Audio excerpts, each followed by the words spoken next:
in their own dioceses to see that those recommendations that eventually have become resolutions are implemented on the ground.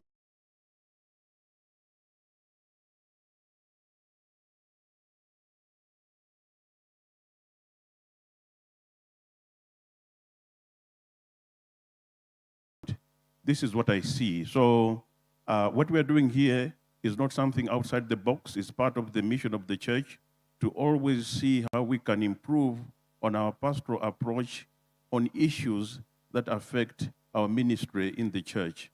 So yes, there is room to blend, coming out, like odd one out, but it's something that has also existed. We talk of inculturation, and in inculturation, what we do is we are faced with our cultures, and we see values that we can embrace because they don't contradict the gospel values, so we embrace them.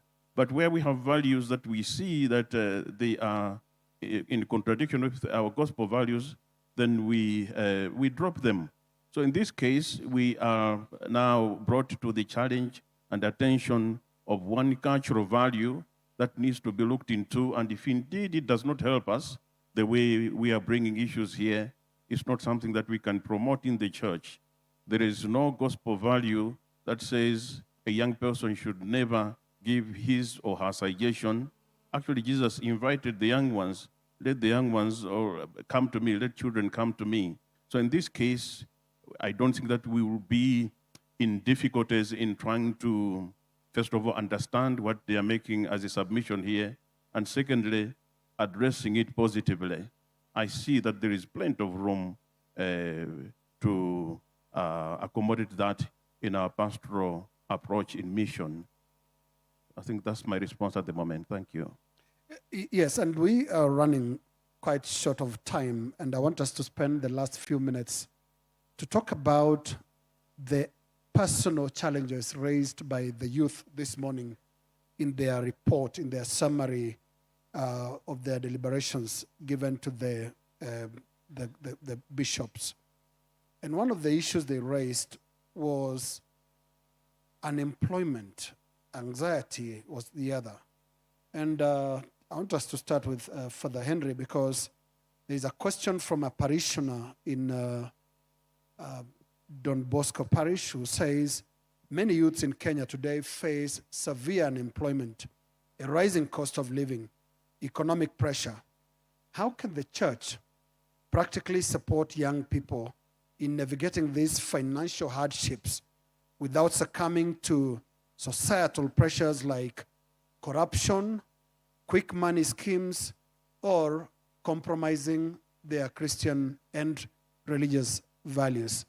Father Henry, you can go first. Thank you for that question. There are a couple of things or interventions that the church could make. One, and of course it has done that and it continues to do, is advocacy. Trying to propose ways in which we can have good governance that is inclusive and that centers its policies around the young people. So advocacy is number one. Number two, and again borrowing from our young people on the panel, the church has to be a fallback place. There are two ways of looking at it. One, we need to inspire hope. We need to take care of young people who are in that space of frustrations. So the church needs to be a mother that nourishes them and inspires hope and heals them. Number two, we could take also advantage of networking within the church. And in this case, the church ought to partner with other stakeholders, agencies, other groups to create meaningful networks that provide for job opportunities to the young people. I would like to be quite specific on this. For example, in the parishes, we could have platforms where we have youth career mentorships. We could have networkings where parishioners or Christians who are professionals or in whatever areas of professional skills are in a position to link the young people in getting jobs, of course, in the right way, but also creating a database where we, for example, know the kind of profession and the qualifications our young people have in specific parishes, and ways in which we could place them for jobs in different places. Thank you. Yeah, thank you. I want to go to the Zonde. Yourself now. Thank you so much. I think we need to promote the aspect of skills development and proper mentorship. Also encourage the aspect of coming up with strategic plans. We set a vision, ambitious plans, and encourage businesses. And probably in terms of empowerment, as a church, as I earlier on said, we need to come up with a revolving fund which can be given to the youth in terms of loans. And the assurance is through the respective bishops. If the youth fail to pay, then that particular bishop definitely can look for resources. I know the bishops also give a task to the youth chaplains. The whole idea is to encompass a spirit of accountability, sense of ownership and responsibility, so that the youth actually are reserves and they can actually come up with very progressive and profitable projects. I submit. Yeah, let's thank you. Then let's go to the parents' representative, Madam Evelyn.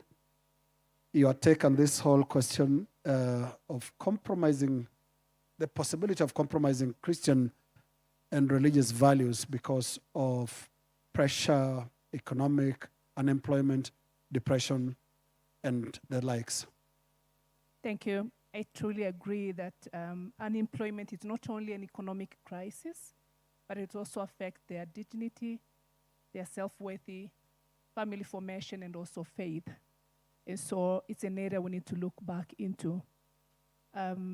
Vocational skills or vocational training centers. We have a number of graduates from the university, but there's no employment. But if we could invest into vocational schools or vocational training centers, I know many of them, in many cases, in some places, have been transformed into secondary school and other institutions. But if we can provide them with skills that help them to do entrepreneurial work, not necessarily waiting for a formal employment in a company or somewhere else, would be useful for them to journey through before they go crazy and start stealing. But also, I think as part of formation from the childhood, of course, to the adulthood, we spoke about responsible use of resources as well. Graduate from university looking for iPhone 17 Pro Max, he could have spent that money to start a small job or small project that will be giving him or her something to earn the living.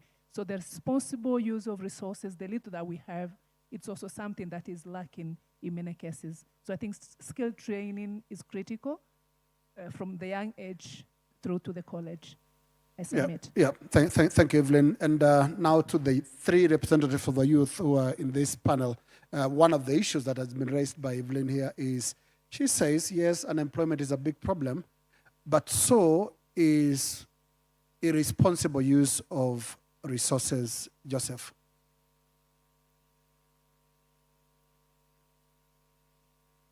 Yes, thank you again. She's right. We also, as young people, we also believe that we can be accountable. We need to learn to be accountable of our actions, how we engage, how we think, how the decisions we make. Again, for you to become an adult, you also have to learn to take responsibility of the various actions that you take. I would also maybe like to add on the issue of where we think we can bridge the gap with the church and the community at large, the society at large. I think one of the areas is we may not have all the answers today, but we could create spaces for such, like you see what has happened here. I remember back when we were in Kurasini, I think it was early this year, we went with the pastoral and lay apostolate team, and it was by humbling chance that I was part of the team that was there. And I remember one of the things we insisted on is, can we create these same conversation spaces so that young people at least can have that space to be listened to? Then we can be able to identify more realistic issues now down there contextualized, let alone here. Here you have only me as Joseph Bill. Probably have represented the ideas that I have heard from, but they don't, we need to carry this same conversation down there. And I feel like the church is capable of investing in youth resource empowerment centers. This is not something that is new, it has been there. I've seen quite a lot that has already been done, but I still feel there is more that can be done in giving young people a space. And I liked what Father Selvam yesterday mentioned, that the youth are people who, it will be ideal to have peer evangelization. And peer evangelization is where you intensify on training, whether it is the young people, the leaders, the youth leaders, or those who are specifically directly involved with the young people, then have them go out and continue doing that and carry that on towards the parish, towards the parishes. At one day, I dream that one day we'll be able to get there, that we have all parishes, at least within the Amecea region, have young people who have been trained and who have been empowered to go back again and empower other young people. That would be a very ideal situation for me. Thank you. Right, I'll quickly sneak an area we've not touched on, but in the interest of time, we have run out of time, and I'll only give this opportunity to Georgette, Tony Blair, and our bishop will close on that topic, and that is the issue of mental wellness. It was raised in the report. You talk about anxiety and depression. The question is, how do we address it? And I want to hear from the youth side, first of all, Georgette and Tony Blair, before we go to the bishop. Georgette? Yes. Mental health issues mostly starts from unemployment at the state of the youth who have already graduated and who could not find job, and they feel like they are hopeless, they are youthless, they cannot do anything, they don't have any other options. So that's where the mental health issues start. That's at the stage of being a graduate. In some other level, maybe at a younger age, they get sometimes like the young ones who have, let me use this term, sorry, like they have a weak character. They can be bullied at schools. They will be tortured at schools like throughout the day, and there is no follow-ups from the parents, there's no follow-ups from the guidance, even at the church. They would not look at that young girl or young boy being that he's been stressed or she's been stressed throughout the day. So that also could be another cause of these mental illnesses. And to add to mental problems or personal challenges, even it goes to drug abuse, not only mental illnesses, but also drug abuse. So they tend to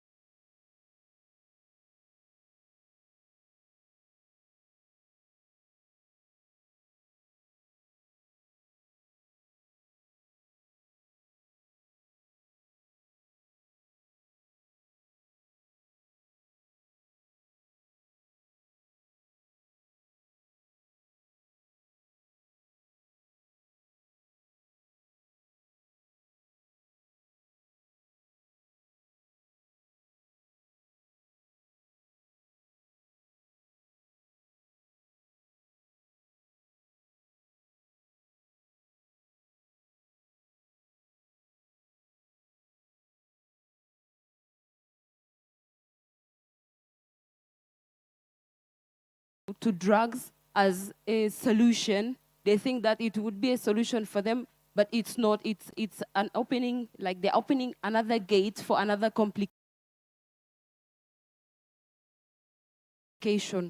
So to navigate through that, we should, as young people, also work together and look to our fellow young ones. Like, let us see who is actually having challenges, who are we leaving behind. So whoever we're leaving behind, we should also try to accompany them. We should bring them together so that we can journey together. And to our parents, let them look at us at home. Let us see our behaviors. Let them study our communications with our siblings, with our neighbors, with our community. How do we perform? If they see there is shortcoming, there are shortcomings that is happening from us, let them bring us down. We sit, we talk. As Mama said, that there should be a friendship, there should be a relationship between the parents and the youth. And coming to the church, it has a very big role to play in our mental stability. With the spiritual formation, the programs, the spiritual programs that happens in the church, let the church invest and pay a keen observation on the programs that our youth are doing, and let them encourage the youth to continue to bring up more programs that is fit for them, fit for their generations, and on the ways that they can deliver or they can communicate with each other as young ones. I stop here. Yeah, thank you, Georgette. And we are talking mental wellness, Tony Blair. And Georgette spoke about bullying, and she might as well have added online bullying and also digital addiction. There are problems, aren't they? Thank you. I think when we talk of bullying, be it on a digital space or on a physical space, when we talk of bullying, it creates mental illness to the young person, because first of all, they feel they're not included in a particular group, because it is a group of young people who bully the others. So they feel they're not included in that space. And I think that the way forward here, we can look at creating intentional dialogue where we can have the bully and the one being bullied come together, and they are educated on this aspect. Because first of all, we look at the aspect of our prayer life. It is one who fears God, who looks at that what I'm doing, is it godful? Is it in the way that the Lord likes? Or is it the Christian way of living? That is one way we overcome the aspect of mental illness. Mental illness causes, the reason why we have a lot of suicide in schools. You hear someone has committed suicide. It is because of the parent-to-child talk, the laxity between a parent to child talk.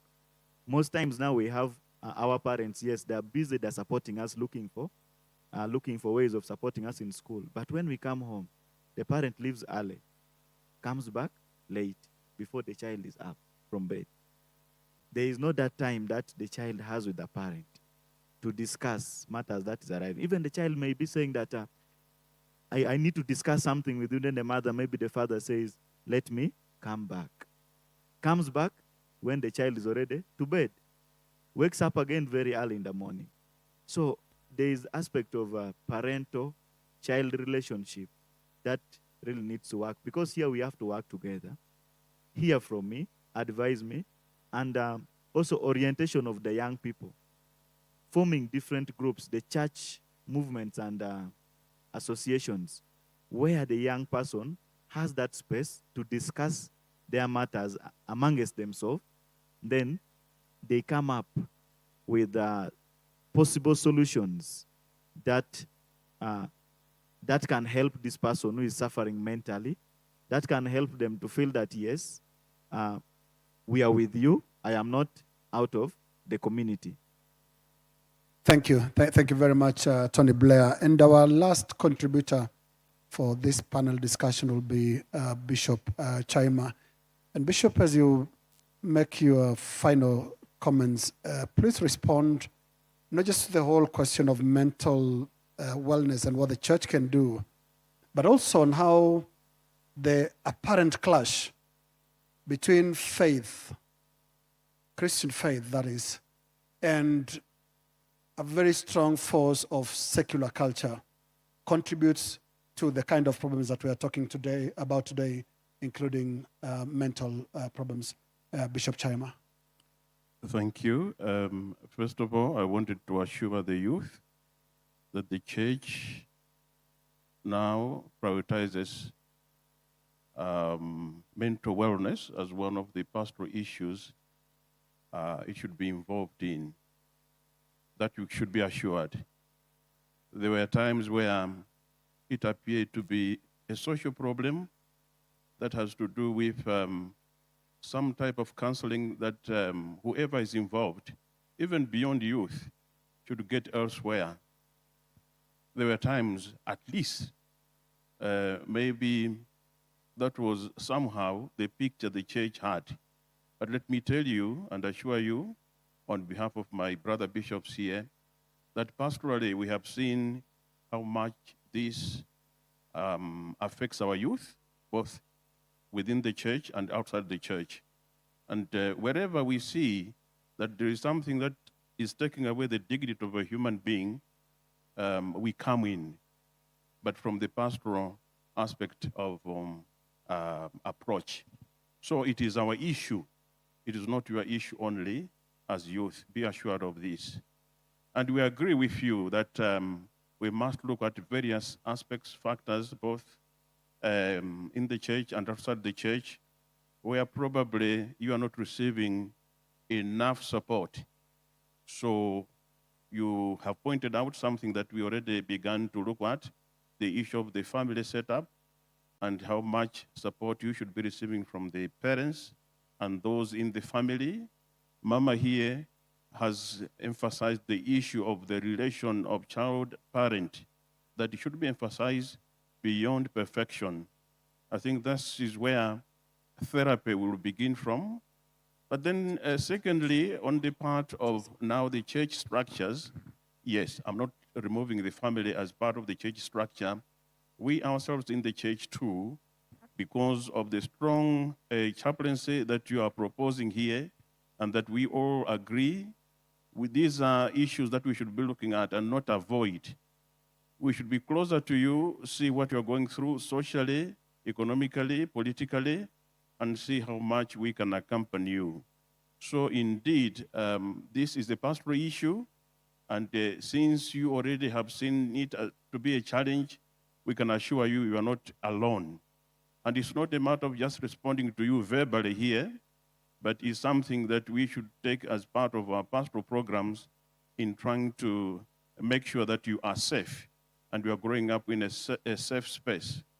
Now, coming to the larger question that has come up to say, how do we address this situation where values that are coming from the secular world and Christian values, how should we look at the mission of the church to be today?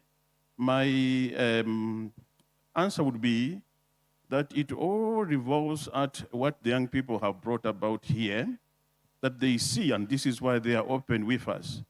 They see that their lives without Christ, if they have no Christ in the way they lead their life, then they have no future and they will get nowhere.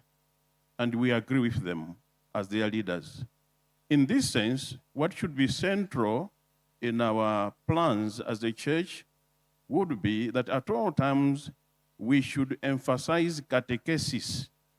For everyone to have Christ in his or her life, then he must be formed properly.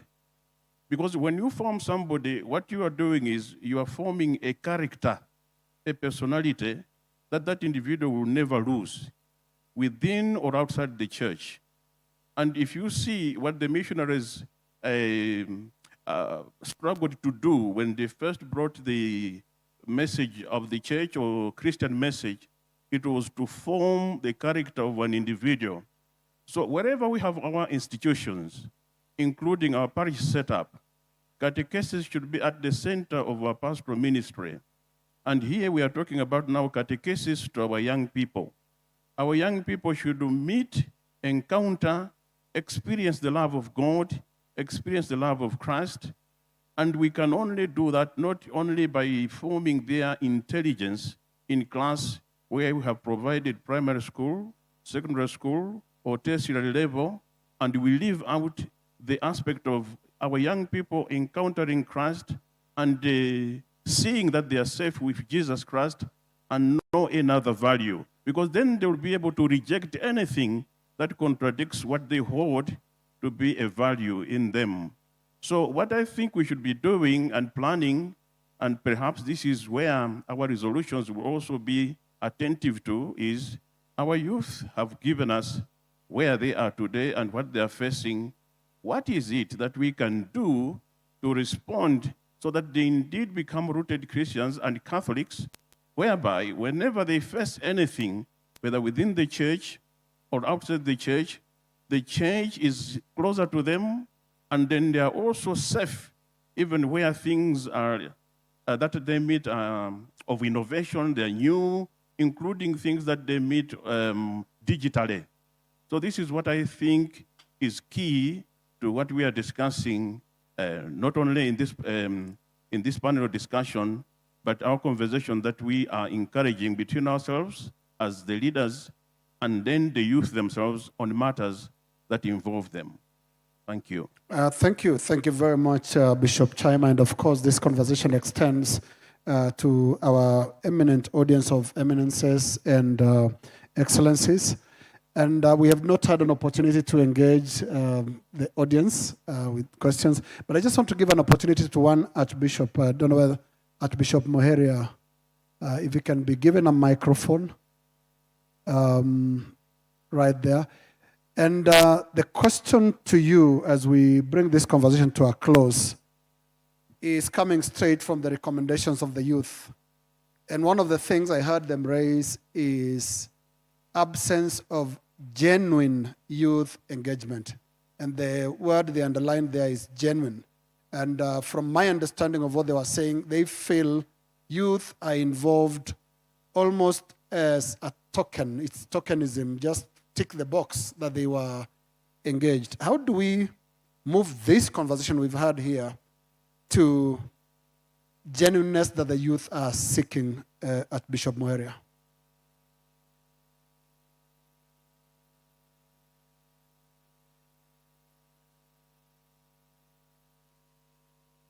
Because we are on camera, may you please stand up? Thank you.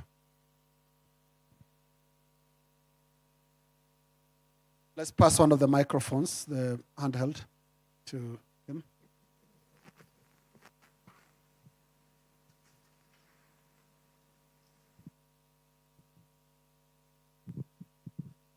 So very briefly, the question of authenticity of these youth engagements. Yeah, thank you very much, Linus. Sorry, this was an ambush, but we accept it. First, in Kenya, our conference has started a youth commission specifically dedicated to them. They mentioned that we were together with Bishop Juma and Bishop Kimani in the extravaganza. I think the idea is we must get close to the young people, waste time with them, and risk, because being with them is always a risk. They will do things to you you don't want them to do. But that's how you get to their heart. If we are not willing to risk, to be pushed, to get selfies, to try they even would touch our skull cap, we must come down a little lower so that in engaging them, we are able to hear their problems. But also we must be bold and courageous and challenge them. If they see that we are in the same wavelength, they will listen to us. And I think I want to commend our bishops who are in charge of the Youth Commission because they are really pushing this agenda. Where do we meet? Where can we be with the young people? So I think the challenge, Linus, is for us to lose the fear of getting close to them. I think it's not that we are too busy, it's that we are a bit cautious. These guys can be dangerous. If we lose that attitude and we find them as friends, then we are ready to risk with them. And I think authenticity will come through. Thank you. Thank you. Thank you very much, Archbishop Muheria. And to bring this conversation to a close, I would now like to invite the Right Reverend Charles Sampa Kasonde, who is the chairman of Amecea and bishop of the Catholic Diocese of Solwezi in Zambia, to formally close our session. And to our viewers following at home, we thank you for joining us. The statement from Bishop Kasonde will finish and bring the conversation around the youth question to a close here on Citizen TV. Thank you very much, Linus. May I take this opportunity once again on behalf of the bishops of Amecea to say that we are grateful for this opportunity, for you as the moderator and the panelists involving the bishop, the priests, the parents, and our dear youth and our children. Indeed, this is the family. And on this journey of synodality, we are in communion. And we're ensuring that all the pockets and the facets of the family are attended to. And this is the more reason why we have given this opportunity to our young ones so that they express themselves. And indeed, what I can say on behalf of the bishops is that we have heard, we have listened, and indeed, when we come to the business session, we'll do something according to the recommendations and whatever we can do to better this relationship so that we enhance the formation of our young ones in the church, that they are accepted within the church and also in the family, going with a trust into the society. So may God bless you all. And indeed, we have received your message and we have listened. Thank you very much.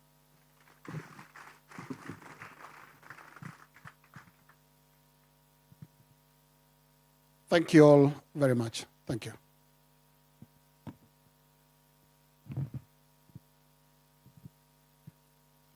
Thank you very much, Linus. Thank you very much, the panel. And thanks you to all of you who have been listening for the last 2 hours. I believe we all found it enriching and interesting. We would like to take this opportunity to offer our gratitude to the panelists by offering them a gift, a small gift that was prepared. And therefore, I ask Eminence Protas Rugambwa, Cardinal Rugambwa, to come forward and present this gift to our panelists.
Again, a loud applause to all of them.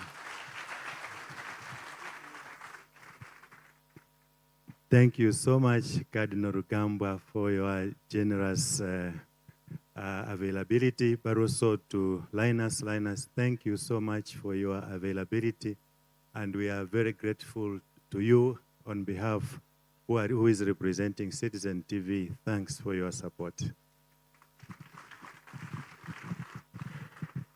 We now take this opportunity to take a pause, to take a break. This is almost 5 minutes to 11. I propose that we come back at 20 past 11. For tea break, I'm advised that it's behind the hall, the stage here, so we can use these doors, left and right, to access the tea space. May I ask Bishop to bless the tea.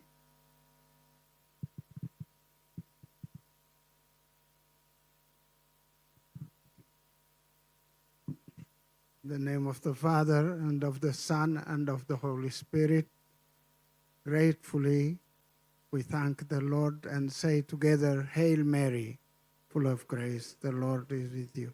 Blessed are you among women, and blessed is the fruit of your womb, Jesus.